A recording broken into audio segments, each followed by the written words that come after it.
Bienvenidos a una novela más con Paris y más.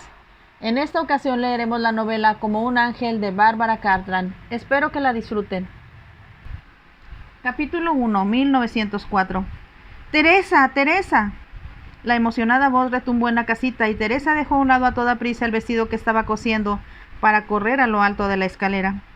En el vestíbulo de abajo podía ver a su madrastra, quien, tocada con un enorme sombrero adornado con plumas y vestida con un traje verde, bajo una capa corta de piel, tenía el aspecto de una exótica ave del paraíso.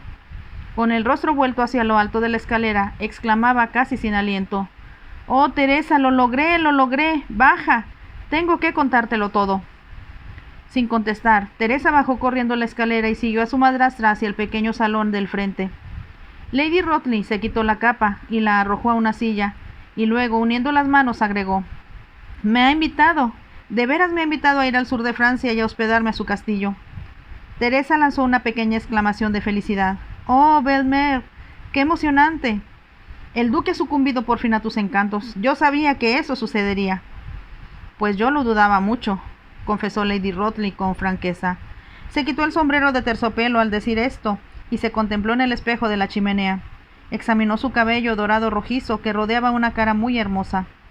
«Cuéntame qué dijo el duque», exclamó Teresa a sus espaldas. «¿Y cuándo te vas a ir?» «El viernes», contestó Lady Rothley. «El viernes». La exclamación era de asombro. «Pero Belle-Mère, eso nos da solo 3 días para arreglarlo todo». «Aunque fueran 3 minutos», contestó Lady Rothley. «Me ha invitado, voy a hospedarme en su castillo cerca de Niza y es todo lo que importa». «Sí, supongo que sí», aceptó Teresa con aire de duda. «Pero necesitarás ropa». Lady Rothley interrumpió la contemplación de su imagen en el espejo para decir: «Claro que necesitaré ropa, y también dinero con qué comprarla». Al ver la expresión en el rostro de su hijastra, continuó diciendo: «Sabes que la ropa que usé el verano pasado está hecha un guiñapo, y hará bastante calor en el sur de Francia en esta época del año. Después de todo, estamos en marzo». «Lo sé, Belle-Mère», respondió Teresa, «pero, como bien sabes, va a ser muy difícil conseguir suficiente dinero». «Sí, lo sé», contestó Lady Rothley. «¿No queda nada por vender?» «Solo el último dibujo que estábamos guardando para una emergencia». «Entonces véndelo, véndelo», gritó Lady Rothley. «Esta es una emergencia. Estoy segura, sí, completamente segura de que el duque se ha enamorado de mí». Como su hijastra no respondió, añadió después de un momento: «Hoy me dijo que yo era un verdadero Tiziano». «¿Qué es eso?» Teresa se echó a reír. «Belle-Mère, debías saber quién fue Tiziano». «El duque tiene razón. Eres igual a su modelo en el cuadro de Venus con el tocador de laúd, y sin duda alguna también te pareces a la Venus en el espejo». «¿Puedo considerar eso un cumplido?», preguntó Lady Rothley indecisa. «Un gran cumplido», contestó Teresa, y le agradó ver la sonrisa que iluminó el rostro de su madrastra. Era en verdad, pensó, su madrastra se parecía mucho a las modelos del Tiziano en los 2 cuadros que había mencionado. Lady Rothley tenía el mismo cabello rubio, el mismo rostro redondo, los labios carnosos y grandes ojos inquisitivos, y además la voluptuosa figura de las modelos. La única diferencia consistía en que Lady Rothley se oprimía la cintura hasta hacerla muy pequeña para acentuar las curvas del busto y las caderas. El nuevo estilo de la figura femenina se debía a la influencia de un norteamericano, Charles Dana Gibson. Se lograba mediante un corset de varillas que lograba dar la impresión de que el torso pareciera separado por completo de la parte inferior de la anatomía femenina. Lady Rothley conseguía ese efecto a la perfección, y como era en verdad una mujer muy hermosa, a Teresa no le sorprendía que el duque de Cheveringham la encontrara atractiva. Al principio, cuando empezó a invitar a su madrastra a sus fiestas, ellas no le atribuyeron particular importancia al asunto, ya que era fama que en las reuniones de la casa Cheveringham siempre se congregaban mujeres hermosas. Pero después de haber aceptado 1 o 2 invitaciones a bailes y recepciones, Lady Rothley fue incluida también en cenas íntimas que eran la envidia de todas las mujeres de sociedad. Entonces, tanto Teresa como su madrastra comenzaron a pensar que el duque podía constituir un esposo adecuado para esta última. No imaginaron que ninguna de ellas podía aspirar a un pretendiente de esa categoría, pero ahora aquella invitación al sur de Francia parecía demostrar que él estaba interesado personalmente en la hermosa viuda. «Debo llevar bellos vestidos», dijo Lady Rothley con firmeza. Teresa contestó sin vacilar: «Por supuesto, Belle-Mère. Ahora mismo llevaré el dibujo de Durero al amigo de papá. Él siempre lo ha admirado, y si no puede comprarlo, me pondrá en contacto con alguien que lo haga. Lo que tú estás decidida a hacerlo, reflexionó Lady Rutley. Y tal vez sea mejor que yo vaya ahora mismo con Lucille y vea qué vestidos me puede tener a tiempo para el viaje. Después de una ligera vacilación, Teresa estuvo de acuerdo con ella. Sabía que Madame Lucille confeccionaba vestidos muy hermosos, tanto para la hora del té como para la noche, lo que sin duda haría resaltar la belleza de su madre. Sin embargo, Lucille era una costurera muy cara. Pero ambas se daban cuenta de que se encontraban ante una emergencia, por lo que sin añadir palabra, Teresa subió corriendo a su habitación para ponerse su sombrero y su capa. Luego tomó del estudio de su padre el único cuadro que colgaba de la pared. Las señales que marcaban el papel tapiz indicaban con claridad que todo lo demás había sido vendido. Debió haber anticipado, pensó Teresa con frecuencia, que cuando su padre muriera se quedarían sin dinero. Ella, al menos, tenía suficiente sentido común para darse cuenta de lo poco que él poseía. Y en cambio su madrastra había vivido siempre en un mundo de fantasía donde no penetraban cosas tan mundanas como el dinero. Debido a que Sir Francis Rutley siempre se había relacionado con gente muy importante y lo invitaban con frecuencia a las grandes casas que albergaban tesoros famosos en el mundo entero, nunca le preocupó mucho su fortuna o su falta de dinero. Pero cuando murió, ellas dejaron de percibir el pequeño pero regular ingreso que él obtenía como consejero de varias galerías de arte. Fue Teresa quien hizo una lista de sus escasas posesiones y quien obligó a su madrastra a encararse a la realidad de que iba a ser muy difícil para ella sobrevivir con lo que tenían. ¿Y qué vamos a hacer?, había preguntado Lady Rutley con gesto desolado. Jamás antes, pensó su hijastra, se había enfrentado a la realidad, en su bien protegida existencia. Aline había nacido y crecido en el campo como hija de un terrateniente bien educado. A los 20 años se comprometió en matrimonio, pero su prometido, después de casi un año de compromiso, murió en la India. Aquella tragedia la llenó de desventura, y no hubo ya nadie más en su vida hasta que, cuando tenía un poco más de 24 años, fue a Londres a pasar una temporada con una tía, y de un modo casual conoció a Sir Francis Rutley en una cena. Sir Francis, quien tenía apenas un año de viudo, quedó tan fascinado por la belleza de Aline que le pidió que se casara con él. Ella lo aceptó sin vacilación, no solo porque era una forma de escapar de la existencia aburrida que llevaba, sino también porque, a su manera, amaba al padre de Teresa. Aline era una mujer que no tenía capacidad para sentimientos muy profundos, y a pesar de su apariencia, tampoco era una mujer apasionada. Tenía muy buen carácter, era encantadora, aunque en muchos sentidos se comportaba como una mujer muy tonta. Como quería que todos la amaran, jamás expresaba sus propias opiniones ni contradecía a nadie. Quería vivir una vida llena de serenidad, y solo le preocupaba que los hombres la encontraran hermosa. Hubiera sido imposible no simpatizar con ella. Teresa, por su parte, no solo la quería, sino que debido al carácter de su madrastra, la miraba como a una niña a la que debía cuidar. Sin embargo, había sido Aline quien discurrió una posible solución para su problema. Había mirado, sin ver, las cifras que Teresa le presentó y que demostraban la precaria situación de ambas, una vez que pagaran el funeral de su padre y las cuentas pendientes. «Tendremos que casarnos», dijo. Su hijastra la miró sorprendida. «¿Casarnos?», exclamó. Le parecía perverso hablar así, considerando que su padre acababa de morir. «No hay otra solución», dijo Lady Rutley, extendiendo las manos. «Ambas necesitamos maridos que se hagan cargo de nosotras. Además, ¿por qué debíamos de vivir solas tú y yo?». Aquella era, pensó Teresa, la única cosa sensata que su madrastra había sugerido nunca. Pero después había pensado con detenimiento las dificultades que ello entrañaba. «Si es cuestión de ropa», dijo en forma tentativa, «no habrá suficiente dinero para vestir a ambas». Las dos mujeres se miraron a través de la mesa y fue Teresa quien sugirió una solución. «Tú debes casarte primero, Belmer. Entonces tal vez podrías ayudarme a mí un poco a lograrlo». «Por supuesto que te ayudaré, queridita», había contestado Aline Rutley. «Y tienes razón, como yo soy la mayor, debo encontrar otro marido, y pronto». Sonrió con aire complaciente antes de añadir: «No debe ser difícil». «No, por supuesto que no». Teresa era lo bastante sabia como para comprender que una hermosa viuda sin dinero atraería a todo tipo de hombres, pero serían muy pocos los que estarían dispuestos a ofrecerle matrimonio. En cuanto a ella, como no había hecho aún su debut en sociedad, no había participado de la vida social. A pesar de ello, tuvo la oportunidad de conocer a algunos hombres importantes y distinguidos, quienes solían visitar la casa de su padre, a fin de solicitar su opinión en cuestiones de arte. Durante la enfermedad de su madre y después de su muerte, su padre le había hablado de ellos, explicándole quiénes eran, y casi siempre, por supuesto, concentrándose en los cuadros valiosos que poseían. Pero algunas veces le hablaba de aquellos personajes refiriéndose a la forma en que vivían y cuáles eran sus intereses. Teresa era muy inteligente y tenía una excelente memoria. Recordaba todo lo que su padre le había contado sobre ellos, como recordaba sus relatos acerca de la vida personal de los grandes pintores del pasado. Su madrastra concentraba sus intereses exclusivamente en el mundo social del presente.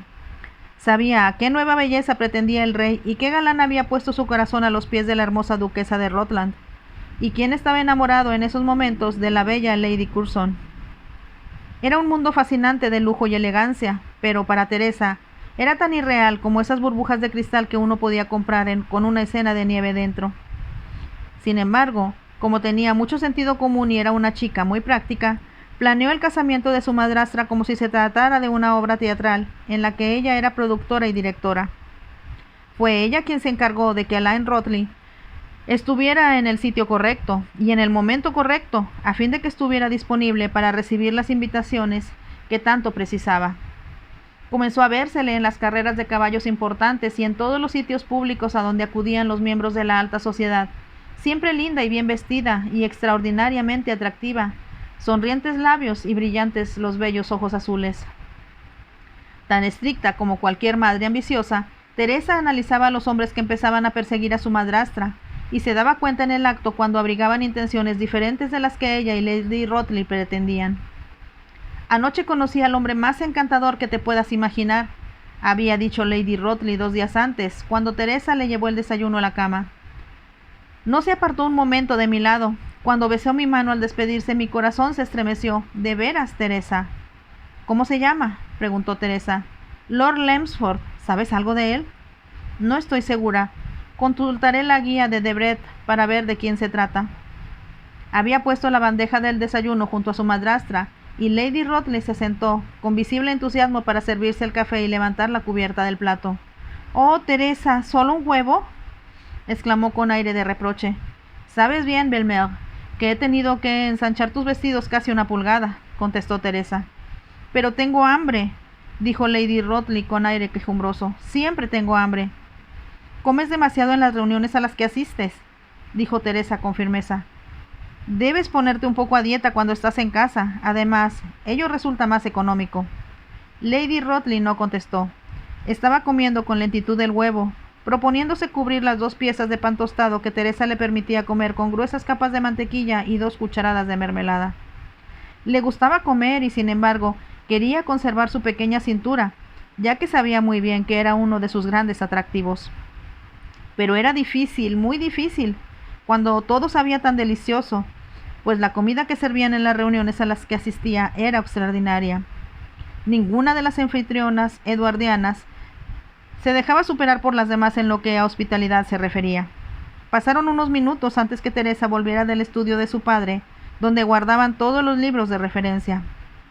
En su mayor parte estaban relacionados con el arte, pero además, Teresa siempre tenía un ejemplar del libro de Debrett, porque era importante saber, cuando había que escribir en las cartas a los nobles que pedían consejos sobre arte a su padre, cómo dirigirse a ellos de forma correcta. Al entrar en el dormitorio de su madrastra, Lady Rotley levantó la vista con expresión expectante. ¿Y bien?, preguntó. «Tiene 39 años», contestó Teresa. «Posee una casa en Londres y otra en Somerset. Pertenece a todos los mejores clubs y...» se detuvo consternada. «Es casado y tiene 5 hijos». Lady Rotley lanzó una exclamación de protesta. «Todos los hombres casados deberían de llevar una marca en la frente o una cadena alrededor de la muñeca», dijo irritada. Teresa se había echado a reír. «No te preocupes, Belmer. Tal vez él consiga que su esposa te invite a una fiesta elegante donde podrías conocer solteros elegibles». «Pero fue tan encantador anoche conmigo», dijo Aline, haciendo una monería. «Debí haber adivinado, ¿no crees?, que no todo iba a ser color de rosa». «Como aquel hombre que conociste la semana pasada y que estaba al borde de la quiebra», contestó Teresa. Tuve mis sospechas respecto a él cuando vi que pertenecía solo a un club y no muy importante. Mientras Teresa se dirigía a la Galería Nacional en un transporte público tirado por caballos que la dejaría en la plaza de Trafalgar, trató de no pensar en el hecho de que el último recuerdo de su padre tendría que ser sacrificado en aras de la moda.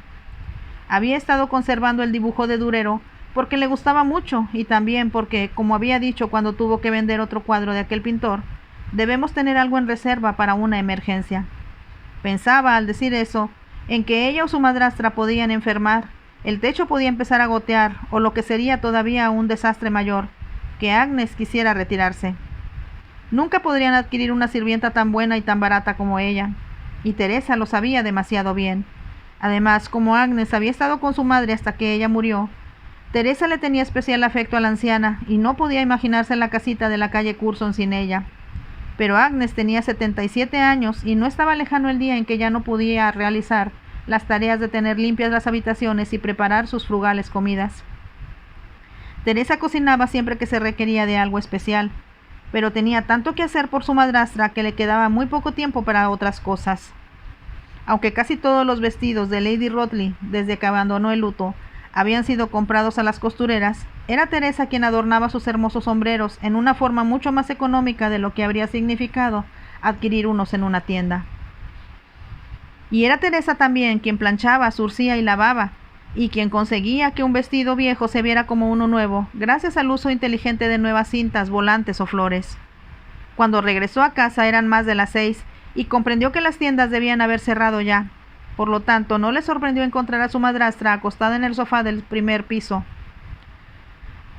Con los ojos cerrados parecía una Venus en reposo, pero cuando Teresa abrió la puerta, levantó la cabeza y preguntó a toda prisa: «¿Cuánto te dieron?» 75 libras, contestó Teresa. Lady Rothley lanzó un pequeño grito de felicidad y se incorporó. 75 libras, eso es maravilloso. No debemos gastarlo todo, de veras. No debemos hacerlo, Belmer, sugirió Teresa. Al ver la expresión en el rostro de su madrastra, añadió: «Estaba pensando en el camino de regreso a casa que podríamos guardar 25 libras para una emergencia, y tú puedes gastar el resto». «Bueno, supongo que las 50 libras es mejor que nada», dijo Lady Rothley con un ligero gruñido. «Puedo adornarte los sombreros que usaste el último verano, de modo que nadie los reconocerá», dijo Teresa, «y estaba pensando que si le ponemos un encaje blanco al nuevo vestido que usaste en Ascot, se verá muy diferente y el color te sentará muy bien». Mientras hablaba, se dio cuenta de que su madrastra no la estaba escuchando. Era tan poco usual que alguien no prestara atención cuando se hablaba de ropa que Teresa le preguntó a toda prisa: «¿Qué sucede? ¿Hay algo que no me has dicho?» Lady Rothley pareció un poco inquieta. Entonces murmuró: «El duque espera que yo lleve conmigo a una doncella». Teresa se quedó inmóvil un momento y luego se dejó caer en una silla. «¿Te dijo eso él?» «Por supuesto, me dijo: si tú y tu doncella están en la estación Victoria a las 10 de la mañana el viernes, el coronel Anstruther se hará cargo de ustedes». «¿Es su administrador?», preguntó Teresa. «Sí, un hombre encantador, por cierto. Lo he visto varias veces en la casa Sheveringham. Es un caballero, por supuesto, y el duque parece depender de él para todo». Estaban evadiendo el problema y ambas lo sabían. Después de un pesado silencio, Teresa dijo: «¿Es absolutamente esencial que lleves a una doncella?» «¿Pero cómo podría yo pasármela sin una de cualquier manera?», preguntó Lady Rothley. «Sabes bien que no sé hacer nada sola, y todas las otras damas llevarán a una doncella, como es natural». «No va a ser fácil», contestó Teresa. «Aparte de lo que cuesta una buena doncella en la actualidad, yo tendría que entrenarla, y casi no queda tiempo para ello». «Estoy segura de que podrás encontrar una buena doncella en la agencia doméstica de la calle Mount», dijo Lady Rothley con voz llena de confianza. «Podrías decir que tu doncella se enfermó o que es demasiado vieja, como la pobre Agnes», sugirió Teresa. «Entonces, tal vez el coronel Anstruther te proporcione una doncella francesa, o una de las doncellas de la casa podría ayudarte». «No una doncella francesa». Lady Rothley lanzó un pequeño grito. «¿Sabes lo mal que hablo francés? Nunca lograría que ella me entendiera. Y además me avergonzaría llegar con tanto equipaje sin nadie que se hiciera cargo de él». «Muy bien», aceptó Teresa. «Pero eso significará un vestido menos, ¿te das cuenta?» Lady Rothley hizo un despreocupado mohín. No puedo pasármela con menos vestidos de los que ya he ordenado. Estoy segura de que Dottie Bernard estará en el grupo, y ya te he dicho que lo elegante que es. Todas las noches estrena un vestido, y usa joyas que eclipsan a los propios candelabros. Pero Sir William es uno de los hombres más ricos de Inglaterra, replicó Teresa con cierta frialdad. Lo que explica que tenga amistad con el rey y con todos los Rothschild. Oh, Teresa, si solo tuviéramos un poco más de dinero. Si te casas con el duque tendrás todo lo que quieras y mucho más, contestó Teresa. Entonces me niego terminantemente a ir al sur de Francia como una mendiga, sin tener una doncella que me acompañe. Aunque Dios sabe, Teresa, que no quiero una de esas mujeres estiradas y meticulosas que se quejan de todo, de tener que surcir mi ropa porque se está cayendo a pedazos. Lady Rothley se recostó en los cojines del sofá con expresión exasperada. El problema, Teresa, es que quiero tener muchas cosas nuevas y solo gracias a ti puedo usar las pocas que tengo. Lo sé, pero debemos tratar de encontrar una doncella comprensiva que sea también hábil con la aguja. Puedes estar segura de que va a gruñir y a quejarse, gimió Lady Rothley, como esa desagradable doncella que tuvo antes de que tu padre muriera. De verdad, milady, su ropa interior parece un rompecabezas, solía decirme. Ah, cómo me disgustaba esa mujer. Teresa se echó a reír. No permaneció mucho tiempo con nosotros, y después que se marchó, encontramos todas las cosas que se había negado a remendar en el fondo de uno de tus cajones. Por lo que más quieras, no me vayas a conseguir a alguien como ella, suplicó Lady Rothley. Y también tuvimos aquel otro horrible mujer. ¿Cómo se llamaba? Me imagino que te refieres a Arnold, contestó Teresa. Ah, esa, Arnold. Siempre estaba tomando el té cuando yo no la necesitaba, y se negaba hasta aparecer hasta que la sagrada taza, como ella la llamaba, estaba vacía. Teresa se echó a reír de nuevo. Veré si puedo encontrar una doncella que no tenga debilidad por el té. Todas la tienen, aseguró Lady Rothley. Es la droga de los sirvientes. Pero cuando se lo dije una vez a tu padre, contestó que era preferible a la ginebra. La verdad, no comprendí qué quiso decir con eso. Supongo que papá estaba pensando en las grandes cantidades de ginebra que consumían los sirvientes en el siglo XVIII. Y desde luego, todas las casas importantes todavía beben una enorme cantidad de cerveza. En lo que a mí respecta, los sirvientes pueden beber champaña si lo desean, con tal de que siempre estén disponibles cuando se les necesita. Pero me aterra pensar en la doncella que podrás conseguirme. Teresa no contestó. Se estaba quitando el sencillo sombrero que se había puesto para ir a la Galería Nacional y alisado las ondas de su cabello rojizo oscuro. Era muy esbelta y graciosa, pero se veía muy diferente de las elegantes damas con las que su madrastra alternaba. Como para acentuar la diferencia, en lugar de dejar que su cabello cayera al frente en ondas, se lo estiraba hacia atrás y se lo anudaba en un moño en la parte posterior de la cabeza. A veces, sin proponérselo, algunos de los pequeños mechones rizados caían alrededor de su cara y suavizaban la severidad de su peinado, que tenía reminiscencias de las madonas que pintaban los viejos maestros italianos. Teresa, que apenas se fijó en su imagen reflejada en el espejo, apartó de su rostro algunos mechones. Estaba pensando en su madrastra y en el problema de encontrarle una doncella que fuera a su gusto. Solo ella estaba al tanto de las malas condiciones en que se encontraba la mayor parte de la ropa interior de su madrastra. Ella surcía una y otra vez las medias de Aline, en lugar de tirarlas, como habría hecho cualquier otra dama elegante. Lady Rothley parecía estar pensando lo mismo. Dijo con un ligero gemido desde el sofá. «Oh, Teresa, si tú pudieras venir conmigo». «Ojalá pudiera», contestó Teresa. «Daría cualquier cosa por conocer el sur de Francia. Papá me lo describía con frecuencia, pues una vez estuvo allí, hospedado en la villa de Lord Salisbury, en Beaulieu, y visitó la Villa Victoria, que pertenece a la señorita Alice Rothschild. Me dijo que estaba atestada literalmente de objetos de arte. Tienes que ir a visitarla, Belmelle». «No me interesan los tesoros artísticos», contestó Lady Rothley. «Solo me interesa el duque. Ojalá sepa de qué hablarle. A él le interesan mucho las pinturas. Tiene una magnífica colección de cuadros en la casa Cheveringham, como debes haberlo visto ya, y otros también muy notables en su casa de campo. Papá hablaba con frecuencia de la colección Cheveringham. Si el duque me habla de ellos, ¿qué voy a contestar? No sé muy bien lo que voy a decir», dijo Lady Rothley con disgusto. «Sabes muy bien que nunca puedo recordar los nombres de todos esos horribles pintores. Ignoro qué diferencia hay entre un Rafael y un Rubens. En realidad, Todos me parecen iguales. Entonces no digas nada, suplicó Teresa. Cuando papá daba conferencias para los estudiantes, les decía que todo lo que él deseaba que hicieran era ver y oír. Es todo lo que tendrás que hacer, Belmer. Ver y oír, nada más. Sonrió y su voz se suavizó al decir: te verás tan hermosa que en verdad no habrá necesidad de que digas nada. A veces es imposible quedarse callada, contestó Lady Rothley. Y cuando me digan: yo sé desde luego que a usted le gusta el estilo de fulano, de mengano o de sutano, o alguno de esos nombres estrambóticos que ni siquiera sé pronunciar, no estarás ahí para explicarme de qué se trata. Se detuvo con una expresión sagaz en los ojos.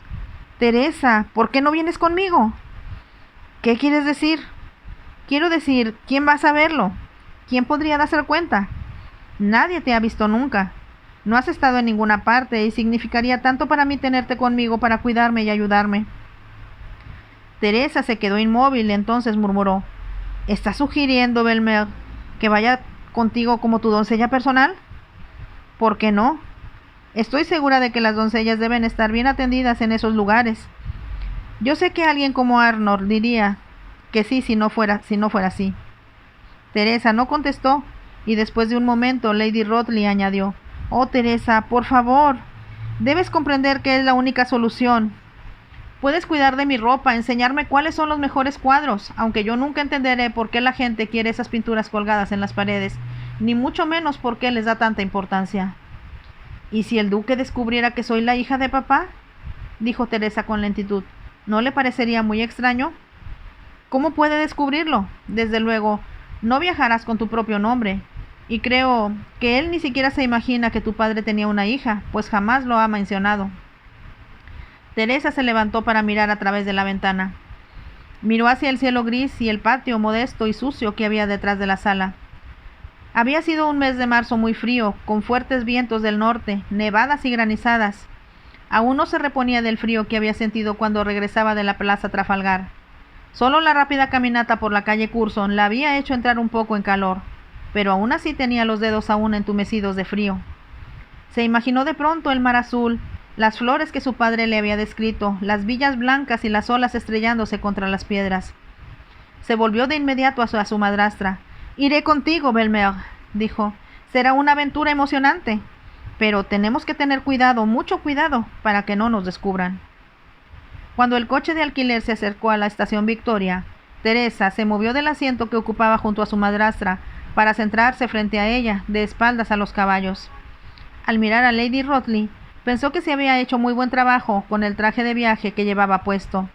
Aunque tenía ya varios años, lo había alterado de tal modo que nadie hubiera reconocido ese vestido. Adornado con la falda azul oscura con vuelos de seda del mismo color, y le había puesto un ribete del mismo material a la chaqueta que su madre llevaba bajo la capa. La piel del forro de la capa no era nueva. En realidad, había sido originalmente el forro de un abrigo de invierno de su padre, recordó Teresa. Sus dedos hábiles lo habían utilizado para forrar la pesada capa de su madrastra, y usando el pedazo menos maltratado, confeccionó un ancho cuello que contrastaba favorablemente con el hermoso rostro de su madrastra. Teresa, por su parte, se había transformado a sí misma, logrando parecer una respetable doncella. Llevaba un sombrero negro atado con cintas bajo la barbilla.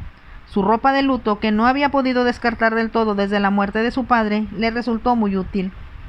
Llevaba un vestido negro muy severo, desprovisto de todo adorno, acompañado de una capa de aspecto fúnebre. Aquel sobrio atuendo hacía resaltar, aunque Teresa no se percatara de ello, su blanca piel y destacaba los rojizos reflejos de su cabello. Sin embargo, había estado demasiado ocupada como para disponer de mucho tiempo para ocuparse de sí misma. Apenas se había dormido, dedicada a comprar, coser, planchar y guardar todo lo que su madrastra necesitaría. Solo se irrita con ella un poco, una o dos veces, cuando llegaron las cuentas de los vestidos que Lady Rothley habría comprado y que importaban más de las 50 libras que habían decidido invertir en la excursión. «Pienso que debemos llevar un poco de dinero en efectivo con nosotras», le había dicho Lady Rothley la noche anterior. «Ya lo sé», contestó Teresa, «pero debes tener mucho cuidado, Belmer, y procurar gastar lo menos posible. Ya hemos recurrido tanto a nuestro fondo de emergencia que este casi ha dejado de existir. Si me caso con el duque, Nuestro fondo de emergencias no tendrá ya importancia alguna. Pero, ¿y si no te casas con él? El hermoso rostro de Lady Rothley se arrugó en un gesto de desagrado, como el de una niña. No seas mala conmigo, Teresa, suplicó. En este juego tenemos que ganar. Tengo que conquistarlo, tengo que hacerlo. Sí lo sé, queridita, pero debemos ser sensatas. Detesto ser sensata, dijo Lady Rothley con voz quejumbrosa. Estoy segura de que el duque me propondrá matrimonio, y desde ese momento todo será maravilloso. Chasqueó los labios en un gesto de satisfacción y continuó diciendo: daré un baile para ti en la casa Chevington, e invitaremos a todos los solteros de buena posición que haya en Inglaterra. Serán todos tuyos, porque yo estaré fuera de combate. Estaba perdida en un mundo de ensueños sin base alguna. Teresa tenía cierto temor de que el duque, al invitar a su madrastra, solo pretendiera adornar sus salones con otra mujer hermosa.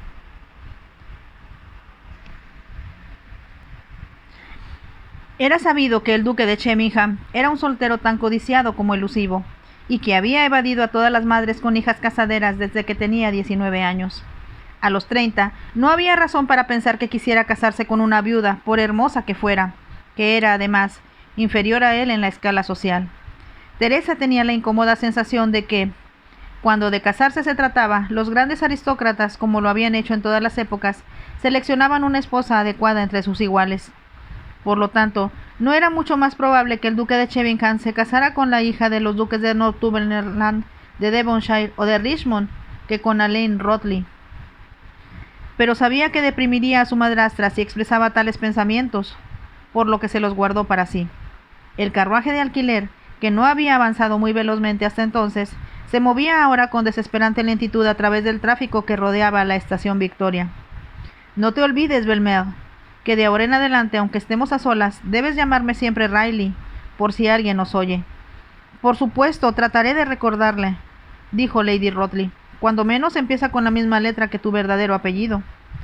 Teresa sonrió porque su madrastra estaba expresando lo que ella pensaba. Hubiera sido un error tratar de estimular algo en una forma muy complicada. Riley no era muy diferente de Rothley. Teresa lo había escogido porque al pasar por la Galería Nacional para vender el dibujo de Durero, había visto uno de los magníficos retratos pintados por Riley en el siglo XVII, y recordó que había cuando menos 15 más en la galería. El carruaje se detuvo por fin afuera de la estación. Iré a conseguir un mozo, milady, dijo Teresa. Bajó primero para ir a conseguir un cargador y vigilar que bajaran todos los baúles que iban en el techo del vehículo. Lady Rothley bajó después y se quedó mirando a todos lados desconcertada, pero casi en el mismo instante un lacayo que llevaba la librea de los Chevington corrió hacia ella. El sirviente levantó su sombrero de copa, hizo una reverencia y preguntó: «Perdón, señora, ¿pertenece usted por casualidad al grupo de su señoría, el duque de Chevington?» «Soy Lady Rothley». «Por favor, sígame, mi lady», dijo el lacayo con aire respetuoso. «Nos encargaremos de su equipaje». Otro lacayo se colocó al lado de Teresa. «No se preocupe, yo atenderé eso», le dijo. «Entonces tenga cuidado de no olvidar nada», advirtió Teresa. «Confíe en mí», contestó el hombre. «Vamos, deme esa valija, no tiene objeto que la cargue usted, pues ese mozo va a ayudarnos». Le hablaba en la forma familiar y tranquila que un sirviente se dirige a otro, y cuando el equipaje fue apilado por fin en el carrito del cargador, Teresa caminó junto a él, siguiéndolo en dirección de la estación. «¿Ha estado antes en el sur?», preguntó el lacayo para entablar conversación. «No», contestó Teresa. «Estoy muy entusiasmada con la idea de hacerlo. Debe ser agradable alejarse del frío de Londres. La envidio». «¿Usted no viene con nosotros?», preguntó Teresa. «No tengo esa suerte», contestó él. «En el castillo de su señoría casi todos son franchutes. El personal permanente, por decirlo así. Desde luego, la señora Bates, el mayordomo, irá con ustedes». El señor Bates viajó anoche con su señoría, lo mismo que sus valets. «¿Cómo quisiera ser uno de ellos?» «¿Me quiere decir que su señoría salió ya?» «Así es», contestó el lacayo. «No le gusta que haya mucho ruido ni mucha gente hablando cuando él viaja. ¿Y quién puede culparlo?» Sonrió a Teresa y dijo: «Cuídese mucho de esos franchutes enamorados que hay por ahí. Por lo que he oído, son una amenaza para una muchacha bonita». «Le aseguro que sé cuidarme muy bien», dijo Teresa con firmeza. «Eso espero», dijo el lacayo, «pero tenga los ojos bien abiertos y no camine sola de noche». «Seguiré su consejo», dijo Teresa de buen humor. La única excepción debe ser un seguro servidor, añadió el lacayo. Estaré esperando su regreso. Podríamos salir a divertirnos un poco si su señoría viene con nosotros a la casa de campo. Tendré en cuenta su propuesta, dijo Teresa, tratando de contener la risa. Sabía que era solo debido a que era tan joven que un lacayo se atrevía a ser tan impertinente con una sirvienta que se consideraba de categoría superior. No podía menos que sentirse divertida por todo lo que había sucedido desde aquel momento, y cuando subió al tren descubrió que todo había sido organizado de manera muy eficiente. El duque, según supo, llevaba 2 vagones privados, adheridos a los vagones normales del tren. En uno de ellos se instalarían sus invitados, como Lady Rothley, y en otro irían sus servidores personales, un secretario y los lacayos que viajarían solo hasta Dover. Había una cantidad casi increíble de equipaje, además de las otras 2 doncellas. Tan pronto como Teresa entró en el vagón, comprendió que aquellas serían sus compañeras, no solo en el viaje, sino en el castillo. De acuerdo con la jerarquía y el protocolo que existía entre la servidumbre, sabía que las doncellas personales de la señora se consideraban a sí mismas superiores a los sirvientes ordinarios, y en términos de igualdad con los empleados que dirigían las diferentes dependencias de una casa. Había aprendido muchos años antes, cuando sus padres se hospedaban en las grandes mansiones, que la doncella más importante, de acuerdo con la categoría de su ama, se sentaba a la derecha del mayordomo en el comedor de la servidumbre, y que el valet principal se sentaba a la derecha del ama de llaves. Dirigió una rápida mirada a las otras doncellas que iban en el coche del ferrocarril y comprendió que ambas eran mucho mayores que ella, y sin lugar a dudas de mayor importancia. Iba a enterarse una vez iniciado el viaje que la doncella de Lady Holcomb era la señorita Briggs y la de Lady Bernard la señorita Smith. Era aparente que ambas se conocían y sin embargo parecía existir entre ellas una gran antipatía. La señorita Briggs tenía precedencia sobre la señorita Smith y ambas relegaban a Teresa al último lugar. A las 2 les causó satisfacción de que Teresa nunca hubiera estado en el sur de Francia, lo cual les permitía tratarla con cierta superioridad. Era evidente que Teresa se vería obligada a depender de ellas para que le proporcionaran información. Una vez que el tren se puso en marcha, ambas doncellas parecieron dejar a un lado su mutua animosidad y aceptaron una copa de champaña de un lacayo, que se disponía a llevar al compartimiento de al lado. A la vez, expresaron su preferencia por los emparedados de paté de foie gras en lugar de los de caviar. Hay que reconocer que su señoría, el duque, hace las cosas con elegancia, contestó la señorita Briggs, al aceptar la segunda copa de champaña. No lo creerán, pero cuando fuimos como huéspedes del marqués de Tenby el año pasado, me hicieron viajar en segunda clase, en un compartimiento ordinario, en el que había una desconocida. Había tanta indignación en su voz que Teresa tuvo que hacer un esfuerzo para no echarse a reír. Espero que le haya dicho usted a su señora el tratamiento que le dieron, comentó la señora Smith. Por supuesto, y en términos por lo demás enérgicos, contestó la señorita Briggs, y casi se echó a llorar cuando le dije que debido a las incomodidades que habría sufrido en el viaje, no podría plancharle el vestido que podría ponerse para la importante fiesta a la que iba a asistir la noche de nuestra llegada. Así es como aprenden, dijo la señorita Smith con satisfacción. No veo por qué hemos de soportar incomodidades si sabemos muy bien que nuestras amas no pueden arreglárselas sin nosotras. La señorita Smith advirtió que Teresa las escuchaba con los ojos muy abiertos. Usted es muy joven, señorita Riley, dijo con cierto desdén. Supongo que no ha tenido mucha experiencia, ¿verdad? No mucha, reconoció Teresa.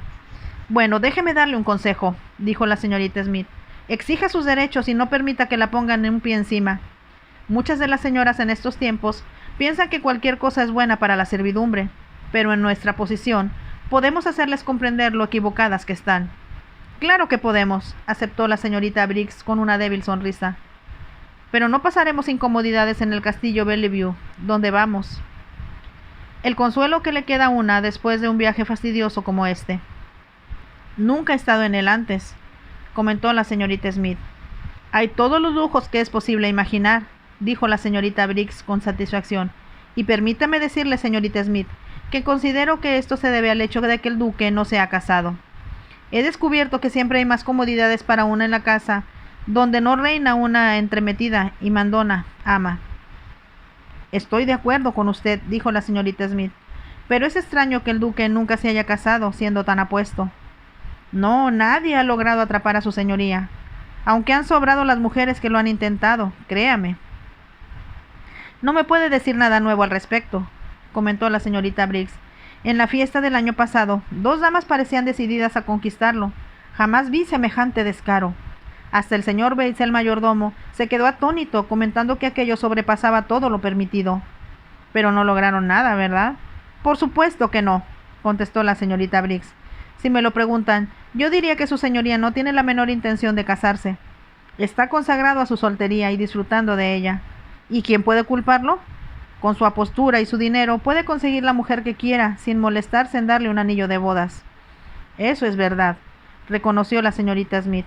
Las 2 mujeres rieron un poco, y por encima de sus copas de champaña, y Teresa se sintió que se le oprimía el corazón. Si esto era verdad, entonces la venta del dibujo y el dinero que habían gastado en la ropa de su madrastra había sido completamente inútil. Fin de este capítulo 1, que como vimos va pintando muy interesante. Espero que lo hayan disfrutado y si es así, por favor, déjenme su like y nos vemos en el siguiente capítulo. Bye.